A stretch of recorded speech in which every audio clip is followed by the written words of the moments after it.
J'ai discuté avec une sœur en Christ qui était en plein milieu de conflit avec je peux appeler son bailleur. Et selon moi, la sœur en Christ avait tort. Elle n'avait pas tort dans le fait que c'était elle qui était allée chercher le conflit, mais elle avait tort de réagir face au conflit de la façon avec laquelle elle avait réagi. Et au milieu de ce conflit, la sœur a eu une maladie, elle a eu une maladie subite. Et je lui ai dit, cette maladie, ça vient de Dieu. Le Seigneur veut que tu arrêtes ce que tu es en train de faire, le Seigneur voudrait que tu stoppes. Parce que le Seigneur peut aussi châtier par la maladie. Et puis la sœur n'était pas très sûre.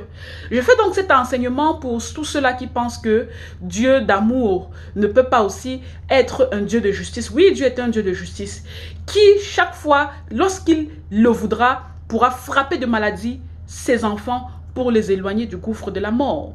Retournons dans la Bible, s'il vous plaît, au niveau du livre de 1 Samuel. Dans le livre de 1 Samuel, c'est l'histoire des Philistins qui, au champ de bataille, ont volé l'arche de l'Alliance, qui était un bien sacré de l'Éternel, appartenant à la tribu israélite. Ils ont pris cette arche de l'Alliance, ils sont allés déposer à Esdon. Et la Bible précise que tous les habitants de Esdon, du plus petit au plus grand, du plus vieux au plus jeune, ils furent frappés d'une éruption d'hémorroïdes par la main de Dieu. Et quand ils reçurent ces hémorroïdes-là, ils coururent, ils se débarrassèrent de l'arche de l'Alliance. Ils venaient d'être frappés par le Seigneur. Ça, c'est les exemples des païens. Mais aussi, il y a des croyants qui ont été frappés par la main de Dieu.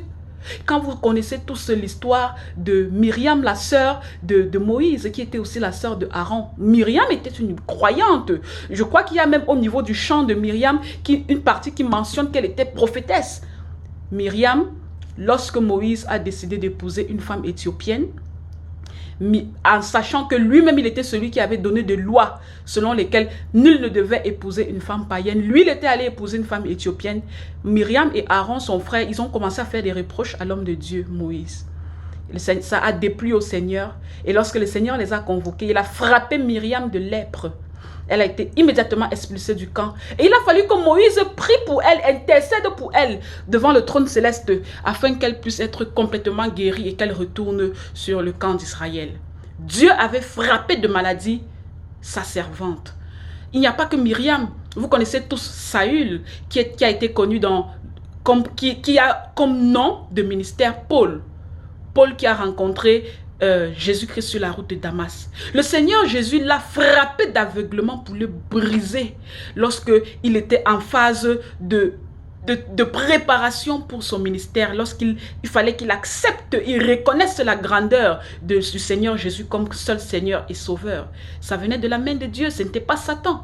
Le même Seigneur a permis qu'un ange de la mort soufflette dans le corps de chair de Paul, matin, midi, soir, le torture, afin qu'il puisse pas s'enorgueillir de toute la capacité, de toute l'onction spirituelle et toutes les révélations que Dieu lui donnait. Il a prié 3 fois, le Seigneur n'a pas exaucé. C'est le Seigneur qui avait dirigé et envoyé et missionné un ange des ténèbres pour s'occuper de ce martyr-là. Donc, frères et sœurs en Christ, parfois vous êtes toujours en train de dire non, cette maladie-là, c'est Satan. Parce que comme Satan est négatif, tout ce qui m'arrive de négatif, ça ne peut être que Satan. Mon Dieu n'est qu'un Dieu d'amour, c'est faux.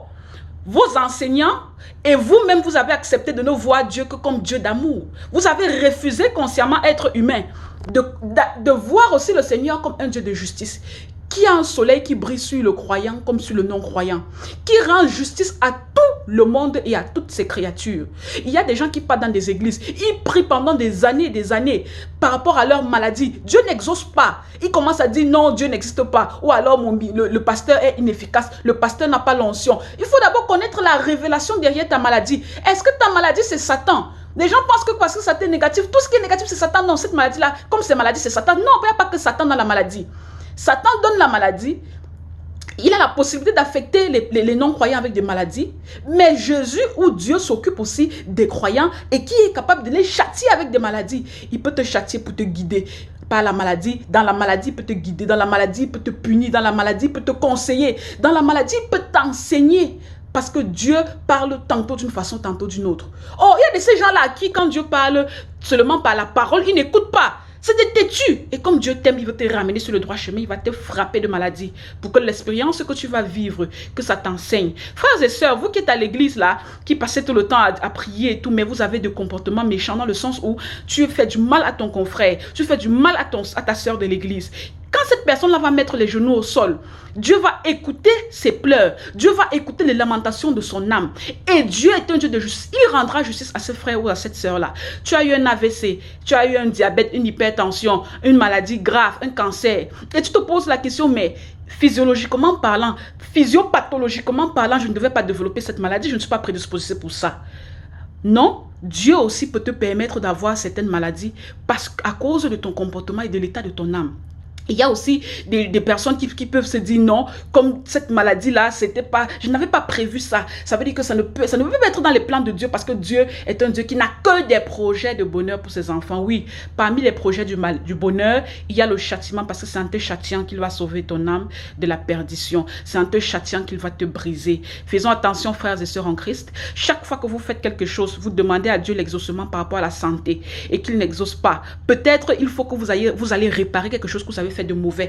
Peut-être vous avez offensé quelqu'un, vous n'avez jamais réparé. Peut-être Dieu veut que vous le fassiez et la guérison miraculeuse arrivera. Parce que l'oreille de Dieu n'est pas sourde pour écouter, sa main n'est pas trop courte pour accomplir. Je suis la servante de Dieu précieuse Diane. Que la paix de l'Éternel soit votre partage. À la prochaine.